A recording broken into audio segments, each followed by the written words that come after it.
Hi there folks, I'm Gareth and this is the Aukey mechanical keyboard.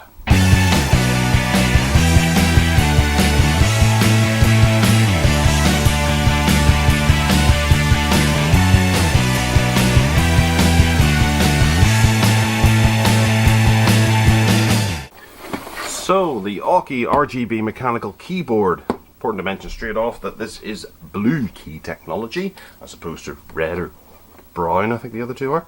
It's a £58 alternative to those expensive gaming keyboards that are out there, so it's maybe half the price of some of the bigger brands, or the ones that you really want to be having.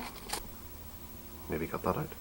This is the key for plucking off the other keys. You put them in and remove the keys as you feel the need.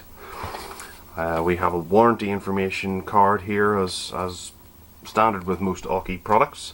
And then the user manual, very fancy. And then the keyboard itself, it actually feels really compact. It's very, very narrow. We have a USB on the end here with a fairly long cable. Actually, we'll have a look and see how long this cable is, with a nice, rather handy Velcro strap for detangling it. It's about 2 meters long.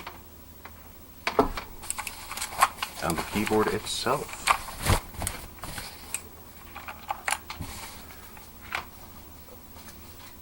actually looks really nice. Yeah, this is lovely. Okay, so right, let's start at the corner and work our way across. We have fairly large typesetting here with a rather swish font to show the individual keys, and then obviously other functions down below. We have this kind of grey look here, and then it moves to the white for the additional functions. I'm not sure that I like the white there, but obviously highlighting media functions and other functions. Then we have FPS, CF, COD, LOL and race. It'd be interesting to see exactly what those do whenever you actually hit them. Reset button is written below the escape, and as you can see in here, it's like a brushed steel effect with some exposed screws. That's really quite lovely on one of the cat's hairs. The keys are nice and mechanically tacky, and it's minimalistic. There's no extra along the top here. It's straight to the point. We don't have any padding around the outside of the keyboard. It's straight to the keyboard and nothing else. So moving across, we have all the F keys accounted for, and then the connector for the keyboard USB. And moving into this area here, we have print screen, scroll lock, and PB. I can't remember what that is, but something. Cursors here, which also have functions as well for, I'm thinking those are actually functions for the actual keyboard itself, maybe for increasing the light, because this is a backlit keyboard. Now you can see the beautiful brushed steel effect there. That really looks very well. And then we have some LEDs across here and the Aukey branding. This is quite spectacular, really. It really is an attractive looking keyboard. Around the back, excuse me, we have flaps. So it only has 2 settings for height. We'll have a quick check to see how comfortable it is at the moment. And we've got a rubber foot here and some holes here that just show the back of the circuit board. They're not for any particular point. Model KMG3 and input 5 volts, 500 milliamps. A little bit of rubber along the bottom of the foot as well, so they are silent, and this is not going to slide anywhere once you set it down. It's noisy as hell, and there's a decent amount of travel to it. There's a full 104 mechanical keys, and each switch is individual. So I'll go and plug it in, take some video of the things that it does, the coloured backlight and that sort of thing, under the cover of darkness, so you can get an idea of how pretty it is. So first and foremost, as soon as I plugged this in, I suddenly realized that it was a US layout, which is a bit of a pain, and there's only a US layout available. But you can change the key bindings in Windows settings to make the most of the UK configuration if you happen to buy it from Amazon.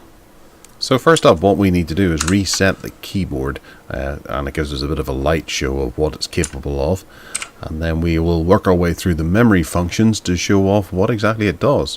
We hold down our function button and hit memory 1, and we get first person shooter mode coming up, or something to that effect.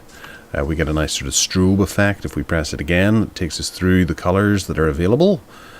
And if we press her again, what we get is actually well, it's another strobe effect, but pressing it again, we get individual keys staying lit once we press them, which is kind of a nice feature, but it's not really useful for backlight. Pressing it again brings up a sort of flame effect in red, which is devilishly nice. Then this, which is practically useless, but a good demonstration of the rainbow colors that are available here. And it just keeps doing that, sneaking around the keyboard until you're sick of it and turn it off. And then this is my particular favorite. It's like a droplet effect. Whenever you press a button, it creates a wave of ever-increasing circles coming out and fanning across all the different colors across all the different keys. Quite a simple effect, and really looks quite nice. And that takes us back to the start. And I'll hit reset again, and there we go. So in order to actually use this as a gaming keyboard, you have to press the gaming buttons. So if we hold down the function button, this is the first person shooter mode, which highlights certain keys. I'll hit reset there, so we don't get any confusion at all, just in case I've accidentally bound some keys to the memory. So first person shooter mode is a very standard, simple one, but it's generic. The next one is CF, which I believe is a game called Crossfire. I don't know that game at all, but it uses a lot of keys. Next up is COD, which is Call of Duty. It uses these keys and unremarkable colouring. League of Legends is there, and Race, possibly for racing games, I'm hoping. And then you can quite easily set up your own key bindings by using the HM function to light up your own keys you need for whatever game it is you happen to be playing.